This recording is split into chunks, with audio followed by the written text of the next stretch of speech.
আমরা যদি যুক্তি দেখি 56% যদি কোটা নিয়ে চলে যায়, তো আমরা যারা সাধারণ জনগণ আমরা কি করব? যখন আমাদের বাবা দাদাদেরকে রাজাকার বলছে, তো তখন তার আমরা থেমে থাকতে পারি না।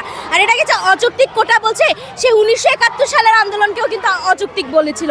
কিন্তু এর ফলস্বরূপ যদি আমরা তখন অযৌক্তিক মেনে নিতাম, আজকের বাংলাদেশের সূর্য দেখা লাগতো না আমাদের। আমরাই যাতে চাকরি পাই ভবিষ্যতে গিয়ে, আমরাই যাতে কোটার বৈষম্যে না পড়ি, তার জন্য আমার ভাইয়েরা বোনেরা আজকে আন্দোলন করতেছে। এখন কালকে যখন আমার ভাইয়েরা বোনেদের উপর গায়ে হাত তুলছে, তো আমরা তো তখন বসে থাকতে পারবো না। তারা আমাদের জন্য করছে, আমরাও তাদের জন্য করব। আজকে আমাদের যে আন্দোলন, এখানে হচ্ছে কি তারা যে আন্দোলন করছে তার সম্মতি দিয়ে আমরা আজকের আন্দোলনটা করছি। আবার যারা ব্যাপারগুলো নিয়ে জানে না, তারা নিজ দায়িত্বে জেনে শুনে নিজের রিসার্চ করে এসেছে। কারণ আমরা এই অন্যায়টা দেখতে পাচ্ছি, আমরা বইয়ের পাতায় পড়ি যে সংগ্রামী হয়ে উঠতে হবে। কাজী নজরুলের কবিতায় যে বলি যে তোমার ছেড়ে উঠলেন মাগো রাখতে হবে তবে, তো সেই কবিতাগুলো ছোটবেলা